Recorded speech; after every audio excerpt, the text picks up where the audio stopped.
Hey there. Hello. Welcome to Basement Tapes number 251. Let's get right to it. 1973.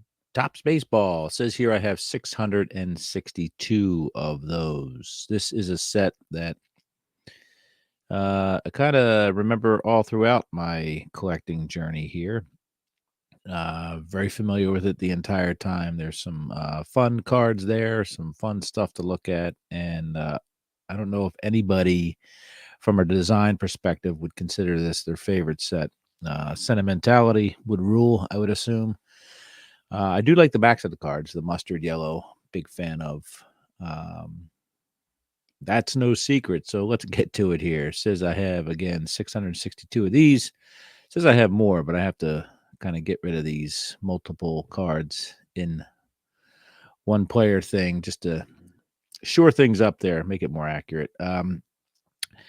675 total cards, according to Beckett.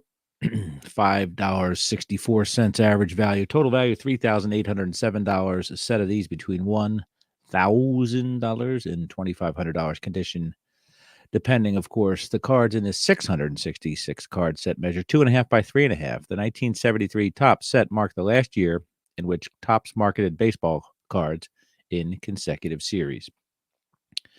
The last series, 529 to 660, is more difficult to obtain. In some parts of the country, however, all 5 series were distributed together. Beginning in 1974, all Topps cards were printed at the same time, thus eliminating the high number factor. The set features team leader cards with small individual pictures of the coaching staff members and a large picture of the manager. The background variations below with respect to these leader cards are subtle and are best understood after a side-by-side comparison of the two varieties. Trying to look at this right here. Okay.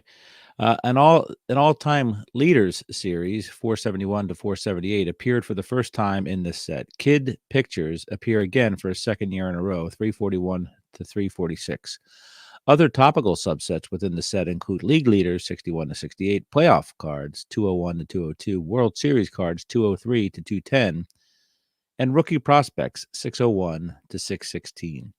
For the fourth and final time, cards were issued in a 10-card dime packs. For the fourth and final time, cards were issued in 10-card dime packs, which were issued 24 packs to a box. In addition, these cards were also released in 54-card rack packs, which cost 39 cents upon release. The key rookie cards in this set are all in the Rookie Prospect series: Bob Boone, Dwight Evans, and Mike Schmidt. I think I disagree with that, but whatever. Let's look at the top 3. And it says 60 total rookie cards there. Let's look at the top 3 here, according to Beckett. Let's see here. Boom. Hitting buttons, looking for magic. Mike Schmidt, of course, number 1 there. Second year Ron Cey, and John Hilton, which is probably his only card. Roberto Clemente's last card is card number 2. And Nolan Ryan and Willie Mays, card number 3 in the standings here. There's some very important and interesting happenings there in some of those cards. So maybe we'll get to that later on. Let's get over to TCDB. I'm sure there's a lot to say about this. It says set released in 5 132 card series, with the final high number series 529 to 660 being printed in lower quantities. Teams depicted here: the Braves, Orioles, Red Sox, Angels, Cubs, White Sox, Reds, Indians, Tigers, Astros, Royals, Dodgers, Brewers, Twins, Expos, Mets, Yankees, Athletics, Phillies, Pirates, Padres, Giants, Cardinals, Rangers, Senators. I think I keep screwing that up, but oh well. Lots of errors and variations. There are the manager cards, which is quite a task to dig into here. There's left ears gone. There's different backgrounds in the coaches: peach, salmon, sandalwood, Bolivian wormwood, whatever. And there's trees missing and all that stuff. All of it has to do with the little coaching pictures depicted there. Strange little thing. I'm not sure why over the course of the print run that we would change things. Topps like taking off Dave Garcia's left ear, or adding it back in. I'm not sure how that served humanity. Stan Bonson and Buddy Bell are victims of a gap in the black border. That happens enough there to make you wonder what was going on. Al Kaline has a Band-Aid visible under his cap right there. And in his corrected card, they done airbrushed that out. So, again, I don't, listen, there's things that correct and there's things that you don't really need to correct. Who cares about the Band-Aid? Who cares about the black borders? Who cares about ears and all that stuff? Let's see. 434A has the R in San Francisco chopped off. We can clearly see that up here. Interesting there. And apparently it's corrected in the next card. What else we have? We have more black border stuff. So lots of variations here. And again, some of them aren't necessary, and some of them are printing anomalies or layout anomalies. So, remember, folks, when you have those supposed one-of-one printing plates that you've spent a lot of money on, especially these days, they didn't just make one set of printing plates. They made numerous. So in between there, some of the layout artists or graphic artists took some liberties and stuff like that. Let's look at the gap in case you're wondering what the gap is here. Let's see. I don't see the gap in the black border. Oh, there it is right here. So if you look right there, you'll see a gap in the black border on Buddy Bell Rookie Cup card there. So let's get back over. Let's get to the meat of the things here. Okay. Get out of the Buddy Bell world. Hall of Famers, 88 of them. Now, the card number 1 has Babe Ruth, Hank Aaron, and Willie Mays, which is pretty incredible. But you have the batting leaders, which is significant. You have cards 61, 62, 63, 64, 65, 66, 67, or 67. They are all leaders, batting and pitching leaders. So they all have Hall of Famers, some multiple Hall of Famers, such as, let's see here. Steve Carlton and Gaylord Perry together, Steve Carlton and Nolan Ryan, the strikeout leaders. That's a pretty epic card there. Batting leaders, Billy Williams and Rod Carew. Johnny Bench is in there twice with Dick Allen, and maybe that becomes 90 cards or even more. Obviously 91 cards should Dick Allen finally get in the future. A lot of coaching and manager cards. For example, Whitey Lockman has Ernie Banks in there with him on that card, and then there's a variation because people's ears are missing, I'm sure, or trees are growing. Earl Weaver has a card. Yogi Berra has a card as well as a manager. Dick Williams, management. Excuse me for clearing my throat. Eddie Matthews, Lou Burdett. Eddie Matthews, again. Yogi Berra, as we talked about. There's got to be another one in here. Sparky Anderson, and I thought there was one with just the coaches.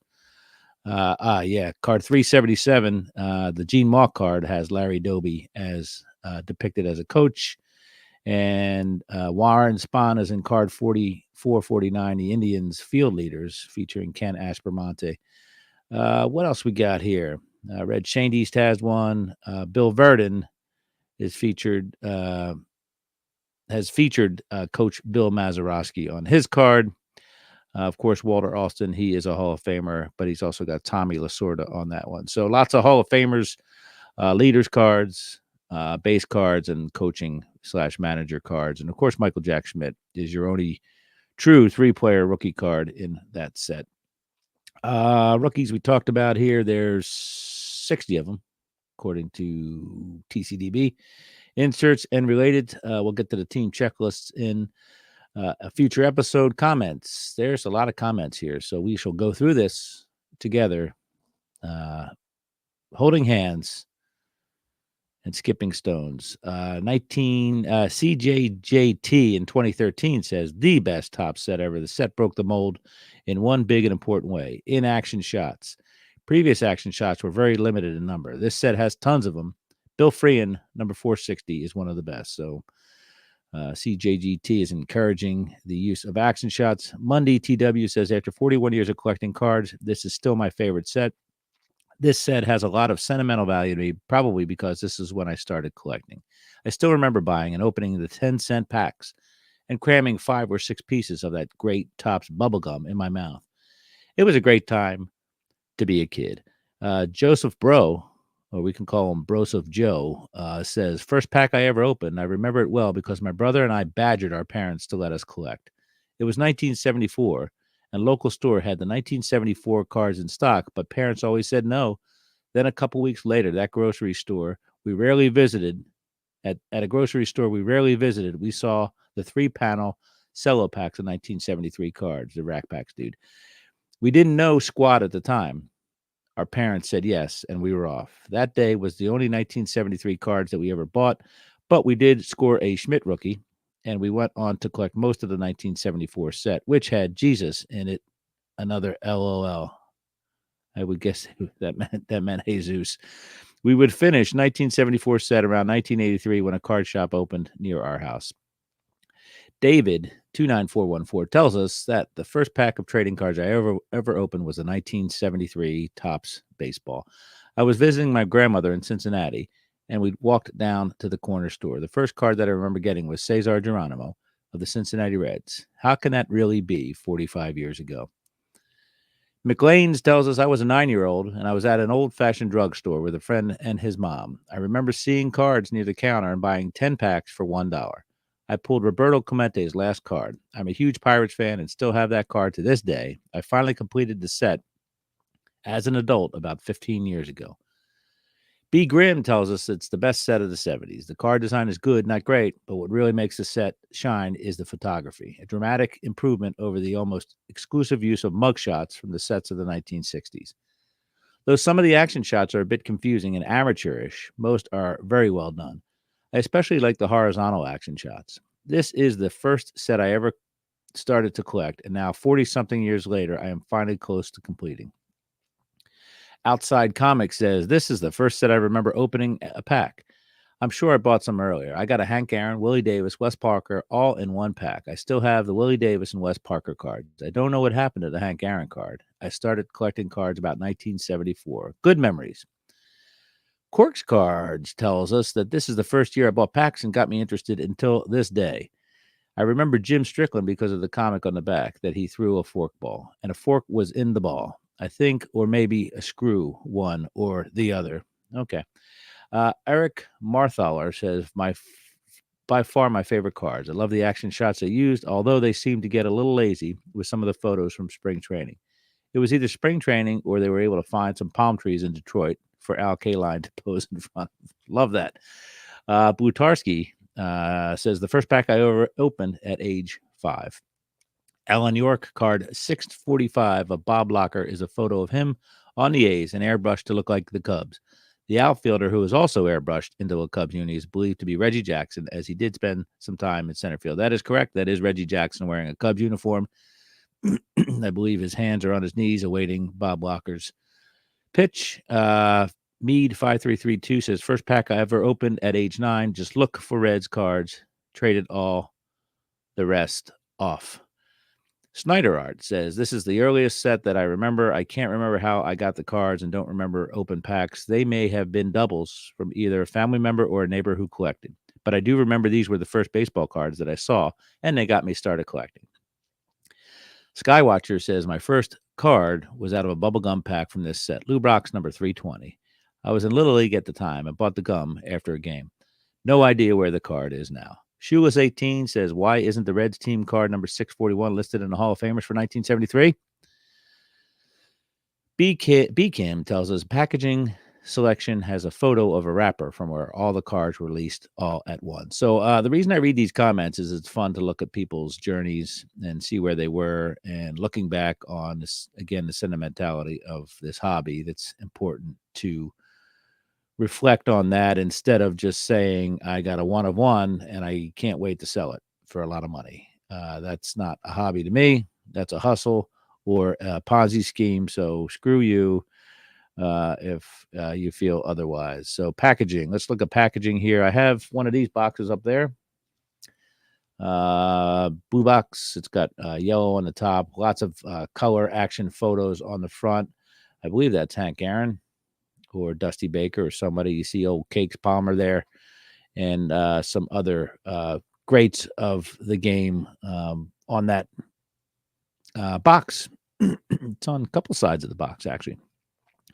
Bus Cooter throwing some full boxes out there. Says, "Hey kids, collect them, trade them, and flip them. Bubblegum flip is not what you think it is." So if you at anybody about saying they were flipping back in 1973, please understand what that means. Please, there is a full-on empty wax case that has somehow survived. I'm sure it had some people's nuclear bomb shelter rations in it for decades, and there's a nice beat up 24 count wax case there.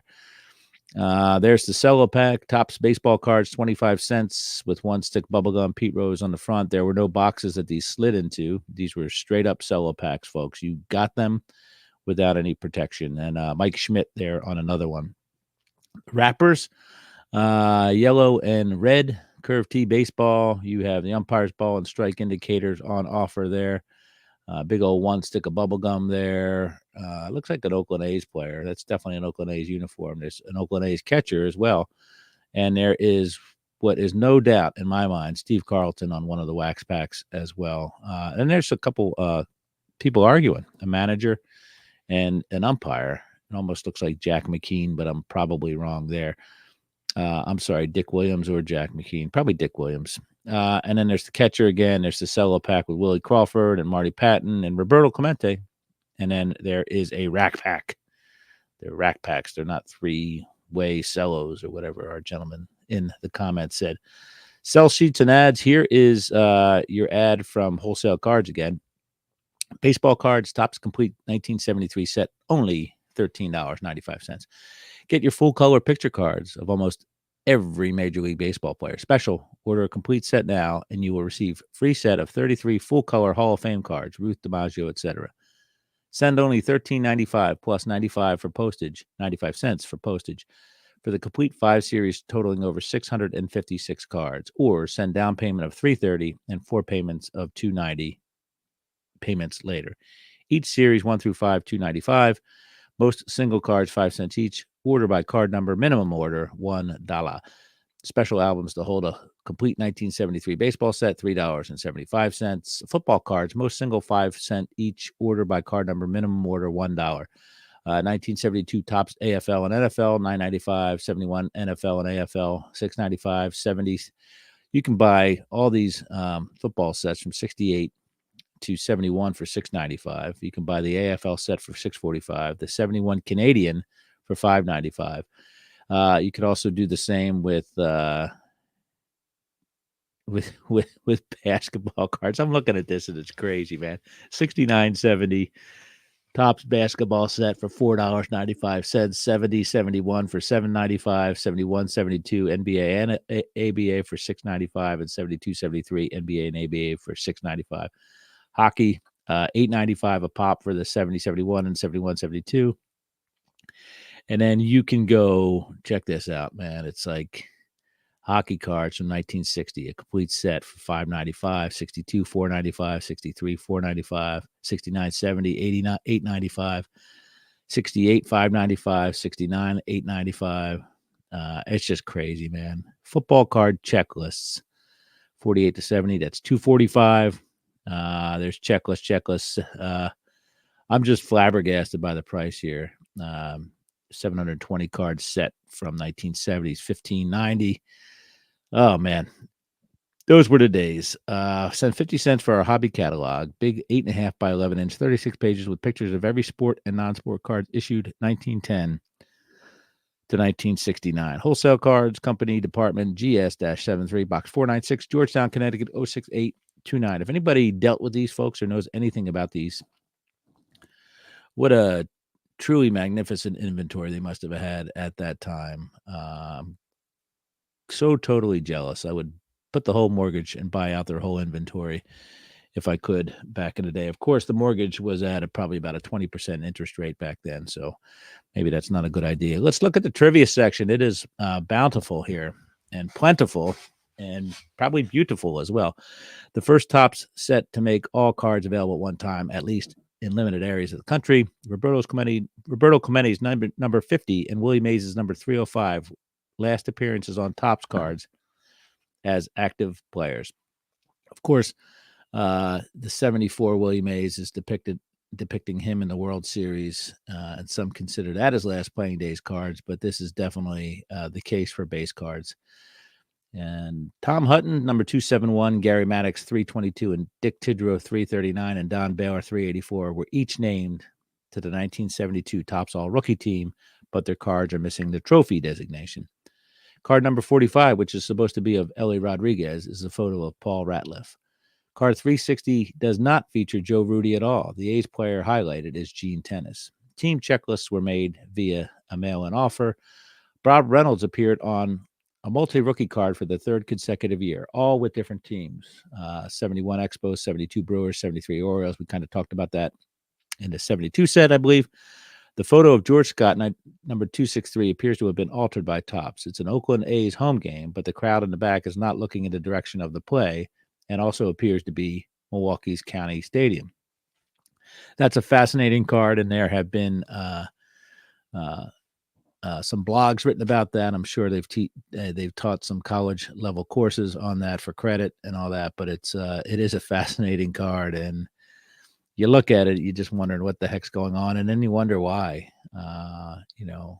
You see the result, but what spurred the inspiration to change that card around is I guess it's unknown. At least it's unknown to me. Number 246, Ken Sanders. Ken Sanders is depicted as a member of the Phillies, in despite of the fact that he was acquired by Philadelphia from Milwaukee in October 1972 and traded to Minnesota a month later. Chances are he never even had a chance to put on a Phillies hat. Number 553, Mickey Scott. Mickey Scott features a very early advertisement for Walt Disney World in the background. Yeah, I like that. That's a spring training shot. You can see that right there, Walt Disney World. I think that's also a milk advertisement there too. So yeah, fun little piece of say what in that one. The gallery, we all know what they look like. There's card number 1, black and white with Ruth, Aaron, and Mays. As is the case with some of these other all-time leaders, they are black and white photos, even though Mays and Aaron would have had color photos there, but they were black and whited because of the Babe Ruth. Instead of the technology existing for Topps to colorize the Babe Ruth photo, they just black and whited everything else, blacked and whited. There's Jim Lonborg. He's out in the mountains. I'm not sure where the Brewers used to do their spring training, but it certainly wasn't Clearwater, Florida, like where the Phillies were training. So we see a lot of photoshopping there. So don't need to run through this too much. We have the team cards. We have the manager cards. Let's see if we can dial in a manager. Look at that Mike Epstein card, by the way. That's one of the commenters calls out the action shots from the horizontal ones, landscape, and they are kind of gorgeous. Yeah, let's see. There's Ellie Rodriguez. He's got everybody in there with him. There's Daryl Thomas. Look at that mustard yellow uniform. There's the league leaders, and of course, if we keep scrolling down, eventually we'll get to this card here, card number 67 of Ryan and Carlton. Nolan Ryan in Oakland and Steve Carlton at the Vet in Philadelphia.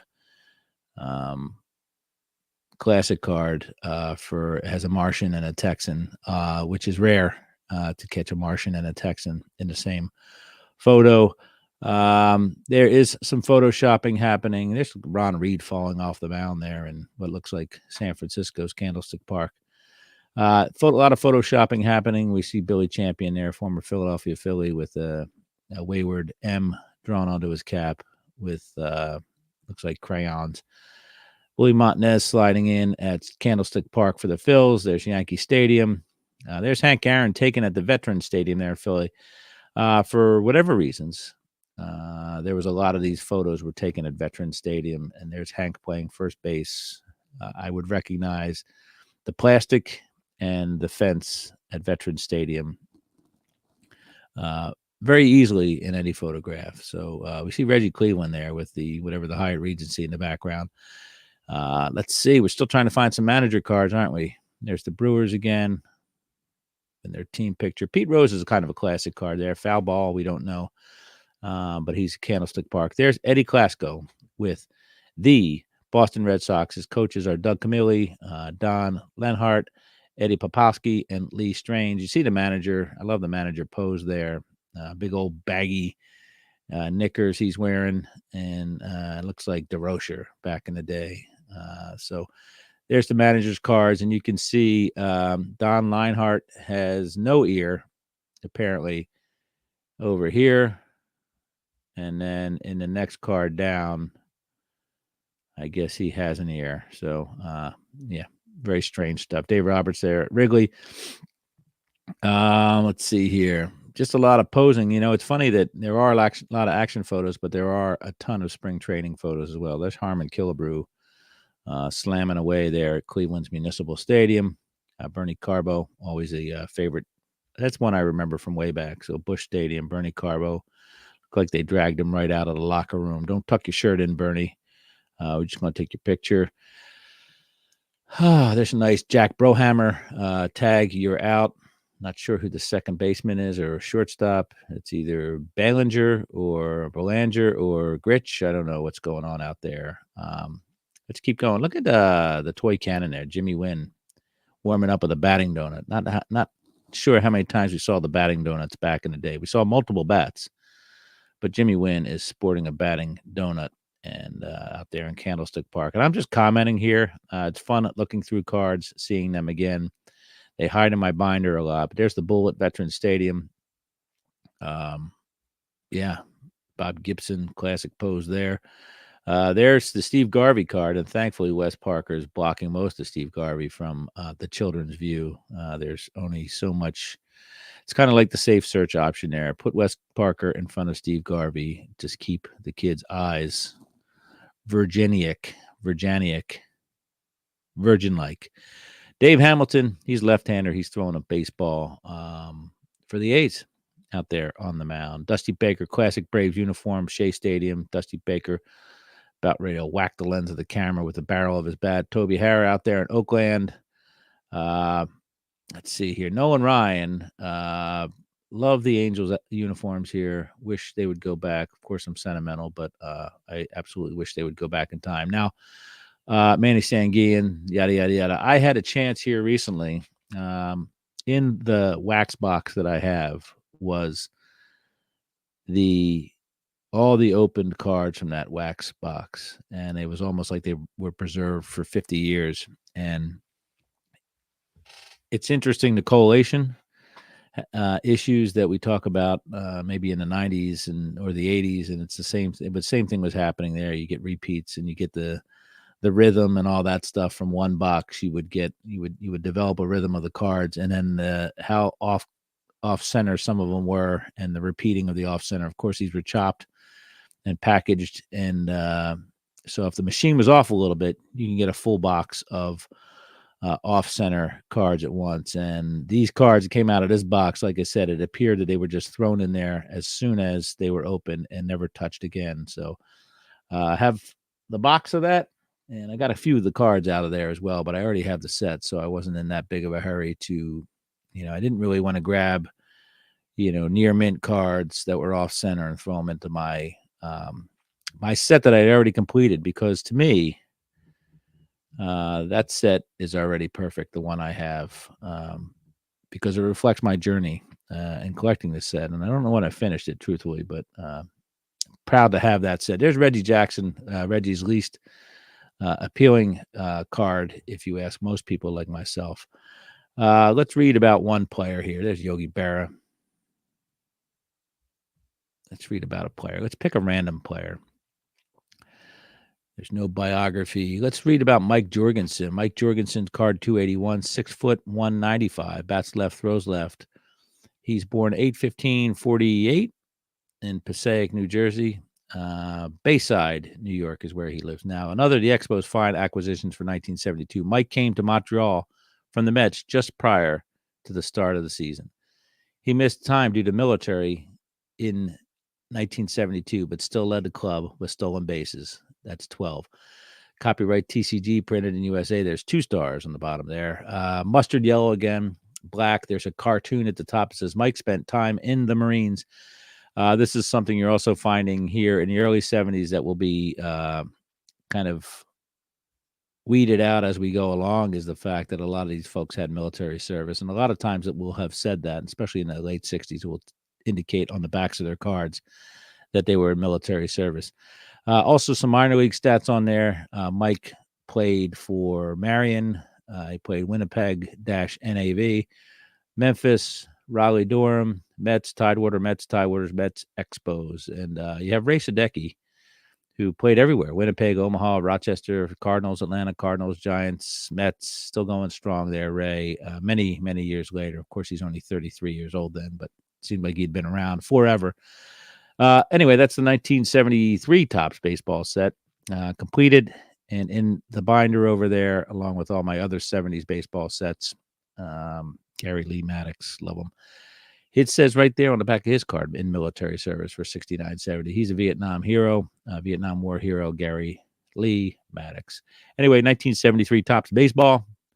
Don't necessarily love the front, love the back though, and love that I have this incompletion over there on my left side. Thanks, everybody. Basement Tapes 251.